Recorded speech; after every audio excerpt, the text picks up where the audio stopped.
تو آپ الیکشن کا بائیکاٹ نہ کریں, آپ لانگ مارچ جو ہے اس کو ملتوی کر دیں, آپ یہاں پہ بیٹھے رہیں, آپ کا سارا معاملہ بڑے اچھے طریقے سے حل ہو جائے گا.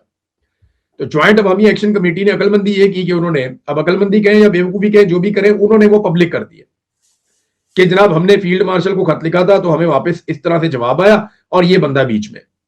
بعد میں جناب وہ صاحب بھی مکر گئے اور شاہ صاحب نے کہا جناب میں تو نہیں ہوں بیچ میں, یا فیلڈ مارشل نے تو مجھے نہیں کہا. دوسرا, ملٹری اسٹیبلشمنٹ نے اپنے کچھ صحافی جو ان کے قریبی ہیں انہیں یہ پیغام بھجوا دیا کہ فیلڈ مارشل عاصم منیر نے نہ کوئی جواب بھیجا ہے, نہ کوئی خط موصول کیا ہے, اور نہ وہ اس معاملے کے اندر انہوں نے کوئی پوزیشن لی ہے, نہ کوئی احکامات جاری کیے ہیں. تو وہ سچویشن وہیں کھڑی ہے. لیکن جو انفارمیشن ایک جوائنٹ عوامی ایکشن کمیٹی کی جانب سے آتی ہے وہ یہ ہے کہ 6 سیٹوں پہ انہیں کہا جا رہا ہے کہ 6 سیٹیں ہم ختم کر دیتے ہیں اور 6 سیٹیں جو ہیں وہ موجود رہیں گی, اور وہ جو 6 سیٹیں موجود رہیں گی وہ بھی الیکشن کے بعد ہم ان کو ختم کر دیں گے اور سب سے پہلے ان کے اوپر کام کریں گے. آپ جو الیکشن ہے اس کو ہونے دیں, اس کا بائیکاٹ نہیں ہونا چاہیے. تو یہ سارا ایک کھیل ان کو بتایا گیا جناب آپ یہ چیزیں کریں. اب آج سے 2 دن پہلے, یعنی یہ میں آپ کو بات بتا رہا ہوں 14 تاریخ کی, 14 تاریخ کو جو لڑائی ہوئی ہے نا آزاد کشمیر میں جس میں 8 جوان شہید ہوئے تھے, اس لڑائی میں سیکورٹی فورسز کے لوگ بھی شہید ہوئے ہیں. یہ دونوں طرف لوگ شہید ہوئے تھے اور یہ لڑائی بڑی خوفناک ہوئی تھی.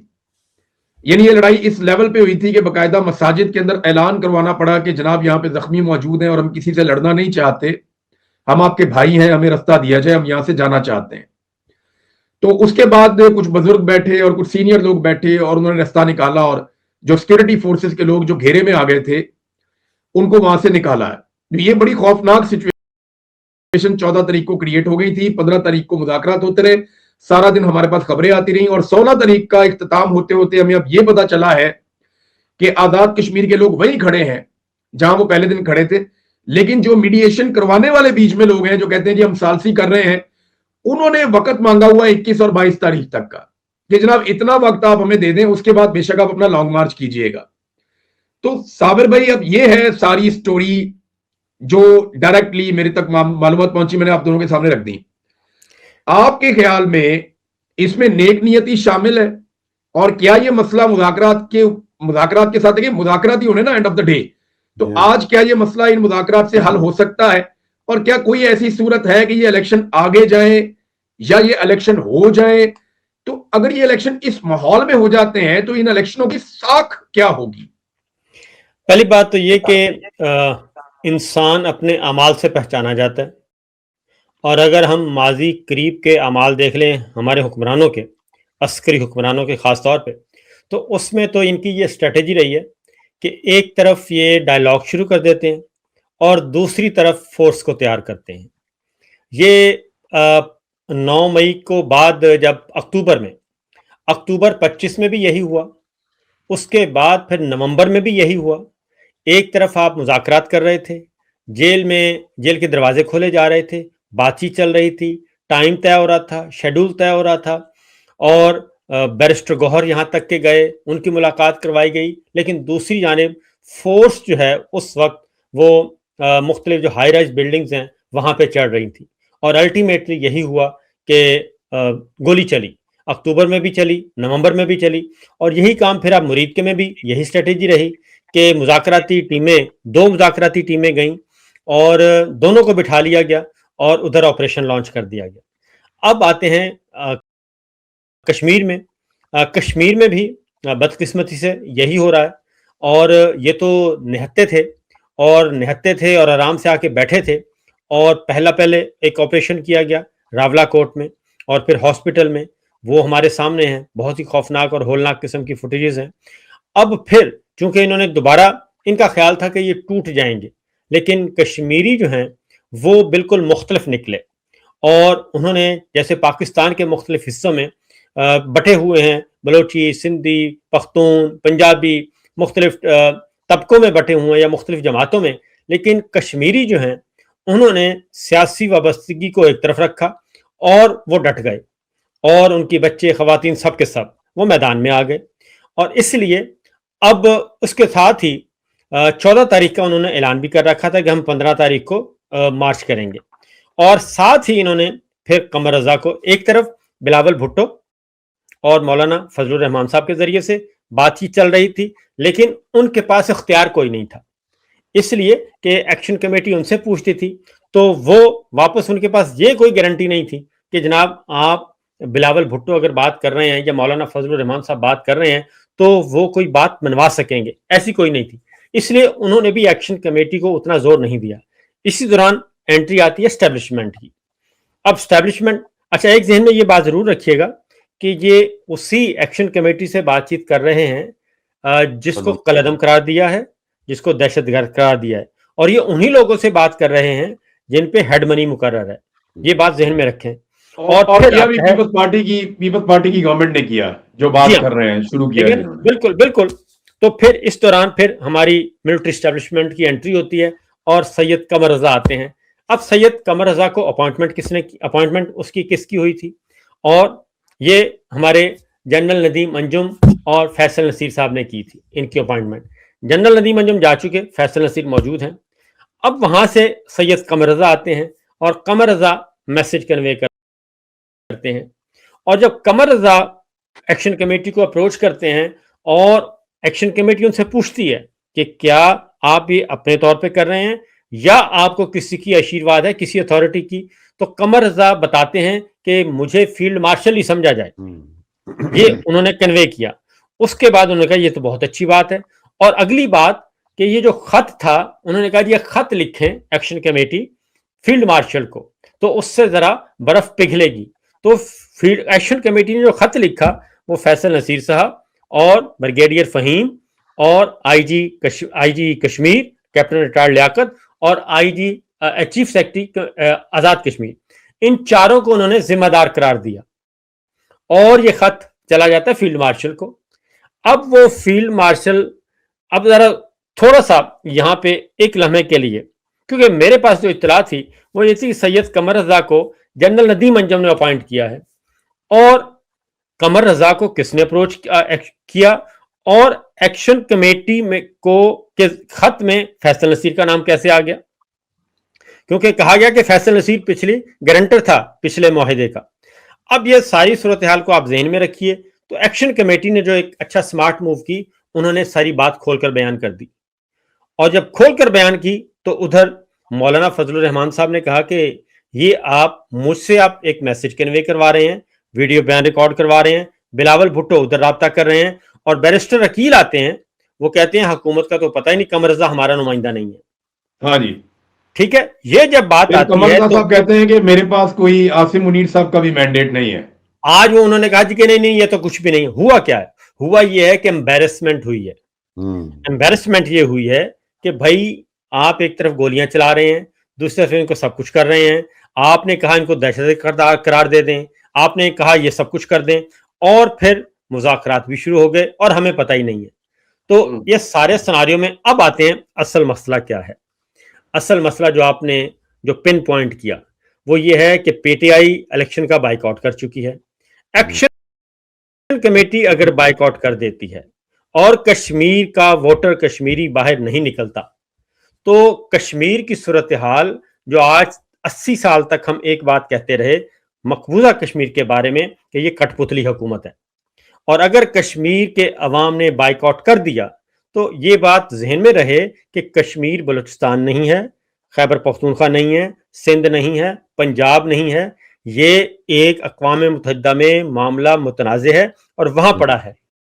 تو اس وقت ہماری جو اسٹیبلشمنٹ ہے، سیاسی حکومت ہے، کشمیر کی حکومت ہے، وہ ایک ایسے پھنس گئی ہے جال میں کہ نہ ان سے یہ نگلا جا رہا ہے نہ اگلا جا رہا ہے۔ نگلا تو آرام سے جائے گا، آرام سے مسئلہ حل ہو سکتا ہے، بس صرف یہ ہے کہ آپ کو تھوڑا سا اپنا جو شملہ ہے اور جو انا پرستی ہے اس سے نکلنا پڑے گا، اس سے نکلیں مسئلہ حل ہو جائے گا، کوئی اس میں ایسی قیامت خیز بات نہیں ہے۔ اچھا قاسم سوری صاحب، آپ کی جماعت نے جو ہے وہ بائیک آؤٹ کیا آزاد کشمیر کے الیکشن کا، وہ لوگ کہتے ہیں کہ نہیں کرنا چاہیے تھا، کچھ لوگ کہتے ہیں جی بالکل درست قدم ہے اور یہ کرنا چاہیے تھا الیکشن کا بائیک آؤٹ۔ اب اگر کشمیر کے اندر یہ موومنٹ چلتی ہے کہ نو رائٹس نو ووٹ، نو جسٹس نو ووٹ، تو اگر آپ لوگوں کو حقوق نہیں دے رہے، انصاف نہیں دے رہے، تو پھر لوگ آپ کو ووٹ نہیں دے رہے۔ اور اگر یہ واقعی میں بائیکاٹ ہو جاتا ہے بڑے پیمانے پر تو آپ کو کیا لگتا ہے کہ یہ امپیکٹ فل ہوگا یا الیکشن میں جانا چاہیے، یا جو گورنمنٹ اگر کوئی چیز آفر کرتی ہے تو کس جگہ پہ پی ٹی آئی کو یا جوائنٹ عوامی ایکشن کمیٹی کو اسپیشلی کیا وہ اپنا موقف اس موقع پہ تبدیل کر سکتے ہیں کہ ٹھیک ہے ہم الیکشن کے ساتھ ہیں؟ دیکھیں عمران بھائی، پہلی بات تو یہ ہر سیاسی جماعت جو ہے وہ تیاری ہی الیکشن کی کر رہی ہوتی ہے، مینیفیسٹو لاتی ہے، لوگوں تک جاتی ہے، اپنا پیغام پہنچاتی ہے اور انتظار کرتی ہے الیکشن کا۔ بدقسمتی سے آپ دیکھیں جو 8 فروری کا الیکشن ہوا ہے، عمران خان صاحب جیل میں تھے، وہ کہہ رہے تھے کہ جیت جائیں گے۔ ہم سب کو بھی، بہت سے لوگوں کو یقین نہیں تھا، اور اسٹیبلشمنٹ نے بھرپور تیاری، مار دھاڑ، جب دیکھ لیا کہ خوف پھیل گیا، اب لوگ نہیں نکلیں گے، نشان تک چھین لیا، لوگ نکلے اور انہوں نے ووٹ دیا پی ٹی آئی کو۔ اور اس کے بعد جو سب کچھ ہوا، فارم 45 سے 47 اور 17 سیٹوں والوں کو دے دی گئی حکومت، اور پاکستان تحریک انصاف کو جنہوں نے 180 سے 200 کے قریب سیٹیں تھی، اپوزیشن میں ہم بیٹھ گئے۔ اور آج تک عمران خان سے بھی یہی مطالبہ ہے کہ کسی طرح اس ناجائز حکومت کو مان لو، آ جاؤ میاں والی سے الیکشن کر کے ہم تمہیں اسمبلی میں بھی بٹھا دیتے ہیں۔ اور خان صاحب کا ایک ہی مطالبہ ہے، وہ یہ ہے کہ آپ میرا لوٹا ہوا مینڈیٹ مجھے واپس دو۔ اب ہم سب نے دیکھا کہ گلگت بلتستان کے اندر بھی سب کچھ وہی ہوا، وہاں پہ بھی فراڈ الیکشن کیا گیا اور جیتوں کو ہرا دیا گیا، اور فارم 47 سے اپنے من پسند لوگوں کو لایا گیا۔ اور اب کشمیر کے اندر بھی سب کچھ وہی ریپلیکا چل رہا ہے۔ اور آپ دیکھیں جس طرح بدقسمتی سے جس طرح ڈرایا اور دھمکایا جا رہا ہے، اور یہ تو دیکھیں ہم تو سیاسی جماعت ہے پاکستان تحریک انصاف، یہ جو جوائنٹ عوامی ایکشن کمیٹی ہے یہ تو سیاسی نہیں ہے، یہ تو کوئی جو ہے وہ بک ڈپو والا ہے، کوئی بیکری والا ہے، عام لوگ ہیں یہ، اور ان کے مطالبات بھی چھوٹے چھوٹے مطالبات تھے، ان کو تو اس نہج تک لانا نہیں چاہیے تھا۔ اور آپ دیکھیں نہتے کشمیریوں کے ساتھ ہمیشہ سے پورا پاکستان ان کے لیے آواز اٹھاتا رہا ہے، کئی دفعہ ہم ان کے لیے جلد سے ہم جو ہے وہ پریس کلبوں کے سامنے ہم احتجاج کرتے رہے ہیں۔ اور جس طرح ابھی صابر شاکر صاحب نے بتایا کہ ہم ہمیشہ سے مقبوضہ جموں کشمیر میں جو حکومت بنتی تھی اس کو کٹ پتلی حکومت کہتے تھے، ہمیں ایک دم دماغ میں کٹ پتلی حکومت آ جاتا ہے۔ تو آیا کیا یہ پھر یہاں پہ کٹ پتلی حکومت بننے جا رہی ہے؟ اور الیکشن کس طرح ہو سکتا ہے؟ پورا کشمیر جو ہے وہاں پہ انٹرنیٹ بند ہے، فون سروس بند ہے، 5 جون سے سراپا احتجاج ہے، وہاں پہ ٹریفک نہیں ہے، وہاں پہ تاجروں نے ہڑتال کی ہوئی ہے، ٹرانسپورٹروں نے ہڑتال کی ہوئی ہے، آپ ادویات تک نہیں چھوڑ رہے، خوراک کے ٹرک تک واپس آ رہے ہیں، لوگوں کو مارا گیا ہے۔ اور جو سب سے برا کیا ہے ہم بلوچستان کے لوگوں سے تو شروع دن سے ہو گیا تھا 1948 سے کہ آپ غدار ہو، آپ دہشت گرد ہو، آپ ملک دشمن ہو۔ تو آپ نے ان نہتے جو پاکستان کے لیے ہمیشہ سے نعرہ لگاتے تھے کہ کشمیر بن کے رہے گا پاکستان، آپ نے ان کو بھی غدار کر دیا۔ وہی ریپلیکا، وہی فلم کہ آپ غدار ہو، آپ دہشت گرد ہو، ملک دشمن ہو، کرنسی نکل گئی ہندوستان کی، اور آپ نے جو ہے کالا دم تنظیم قرار دے دیا۔ جوائنٹ عوامی ایکشن کمیٹی کوئی رجسٹرڈ تنظیم بھی نہیں تھی۔ تو پھر آپ دیکھ لیں سپلٹ اینڈ لٹ، تھوک کے چاٹنا۔ اب آپ مذاکرات کرتے ہو، سید قمر شاہ جو اپنے آپ کو پہلے اسٹیبلشمنٹ کا آرمی چیف کا نمائندہ بولتا ہے، جب وہ اس کے کہنے پر یہ سب کچھ کر دیتے ہیں اور اپیل بھی کر دیتے ہیں آرمی چیف سے سب کچھ، پھر کہتے ہیں نہیں جی یہ تو نہیں ہوگا۔ مولانا فضل الرحمان کو بھی انہوں نے مینڈیٹ دیا، انہوں نے کہا ہم بات چیت پہ یقین رکھتے ہیں، ہمارے مطالبات مانو، ہم جو ہے وہ پرامن شہری ہیں، اور یہ ہم پہ جو تم نے تہمتیں لگائی ہیں، جو کیسز بنائے ہوئے ہیں، جو ہیڈ منی تم نے رکھ دی ہے، اس کو ختم کرو۔ اب درمیان میں جو ہے وہ آپ دیکھیں مولانا کے بعد اب آگے ہیں جی بلاول زرداری۔ تو کسی نے بھی یہ لینا چاہتی ہے اگر اپنی طرف سے کہ جی مینڈیٹ ہمیں مل جائے کہ ہم نے بات چیت کرائی، خدا کے لیے عوام کو پتا ہے کہ کیا حیثیت ہے۔ میں قاسم بھائی دیکھیں، میں جاننا یہ چاہتا ہوں کہ کیا آپ کو لگتا ہے کہ ابھی کوئی ایسا سلوشن کہ یہ جو 27 تاریخ والے الیکشنز ہیں ان کی ساکھ بن جائے؟ آپ کو لگتا ہے کہ اس وقت کوئی کچھ ایسا ہو سکتا ہے اگلے 24-48 گھنٹوں میں کہ 27 تاریخ والے الیکشن جو ہیں ان کی کوئی ساکھ بن جائے؟ جو حالات ہیں نا، کمپین تو ہو نہیں سکتی، آپ نے دیکھا کوئی کمپین نہیں ہو رہی، اور پاکستان تحریک انصاف نے تو پارلیمانی بورڈ بھی بنایا، ٹکٹیں بھی دی، اس کے بعد فیصلہ کیا ہے کہ پورا سراپا احتجاج ہے کشمیر، ان حالات میں کشمیر میں فری اینڈ فیئر الیکشن ہو ہی نہیں سکتے۔ تو اس وجہ سے ہم نے تو بائیکاٹ کر دیا۔ اور جو جوائنٹ عوامی ایکشن کمیٹی ہے دیکھیں وہ تو مذاکرات تک جا رہی ہے, وہاں پہ تو کوئی اس طرح کا سینیریو نہیں لگ رہا کہ وہاں پہ آپ الیکشن کی کوئی فضا ہو. الیکشن میں آپ کو پتا ہے کہ کینڈیڈیٹ جو ہے وہ ووٹ مانگ رہے ہوتے ہیں, جلد سے جلوس شروع ہو چکے ہوتے ہیں, تو اس طرح کی تو کوئی صورتحال نہیں ہے. اور اتنی جلدی الیکشن والا ماحول ہی نہیں ہے. صابر بھائی کچھ کہنا چاہ رہے تو الیکشن نہیں ہو سکتے. اچھا جی بھائی, نون لیگ کو پتا چل چکا ہے کہ ہم کشمیر سے جا چکے ہیں, گلگت بلتستان وہ تو جا چکے ہیں. میں آپ کو مریم صاحبہ کا ایک شارٹ سنواتا ہوں, چھوٹا سا, وہ ذرا سن لیں, اس کے بعد پھر میں آپ کو بتاتا ہوں کھیل کیا چل رہا ہے. مریم نواز صاحبہ نے عارف والا میں ایک عوامی جلسے میں کشمیر الیکشن کی کمپین کی ہے, اور عارف والا کہاں پہ ہے؟ وہ ہے بالکل بہاول نگر کے پاس اور کشمیر سے سینکڑوں میل دور. کیا کہتی ہیں مریم صاحبہ, اور سنیے ذرا. مسلم لیگ نون کو ووٹ دیں تاکہ, اور مسلم لیگ نون کو ووٹ دیں کہ مجھے وہاں پہ حکومت بنانے میں انٹرسٹ نہیں ہے. میں یہ چاہتی ہوں کہ جو کام پنجاب میں ہو رہے وہی کام آزاد جموں کشمیر میں بھی ہو. تو وہ کہتے ہیں جو پنجاب والوں کے ساتھ ہوئی ہے, توبہ توبہ توبہ توبہ توبہ توبہ, جس طرح جو ہے وہ. تو یہ ہے مریم صاحبہ کہتی یعنی اب اس کا مطلب ہے ادھر بھی ٹک ٹاک ہی بنیں گے. ہاں, وہ کہتی ہیں ہمیں حکومت کی ضرورت نہیں ہے, حکومت بنانے کی ہمیں ضرورت نہیں ہے, اور وہی ہو جو پنجاب میں ہو. اس کے دو تین مطلب ہے نا, کہ بھائی فارم 47 جیسے پنجاب میں دیا ویسے دے دو, ٹھیک ہے, وہ آسان کام ہے, یا پھر جو پنجاب میں ہم کر رہے ہیں پھر ہم وہی کریں گے. ایک بات, اب بلاول صاحب جو ہیں ان کو یہ حاصل ہے, وہ آج کل آپ کو پتہ بہت لاڈلے ہیں. وہ بلاول کا تو یہ ہے نا کہ سنیا ہو جن گلیاں تے وچ مرزا یار پھرے. نہیں, انہوں نے یہ جو زرداری فیملی ہے نا, اس کو اکیلے الیکشن لڑنے کی عادت پڑ گئی ہے. جیسے انہوں نے آصفہ کو الیکشن لڑایا اکیلے بلا مقابلہ, زرداری کو بلا, اب یہ مقابلے کے بغیر ہی لڑتے ہیں, کیونکہ یہ مقابلہ جہاں کرتے ہیں یہ آخری نمبر پہ آتے ہیں. تو انہوں نے اب یہ طریقہ بنا لیا ہے کہ مقابلہ کرو ہی نہ, سب کو اٹھاؤ اور اکیلے الیکشن لڑو.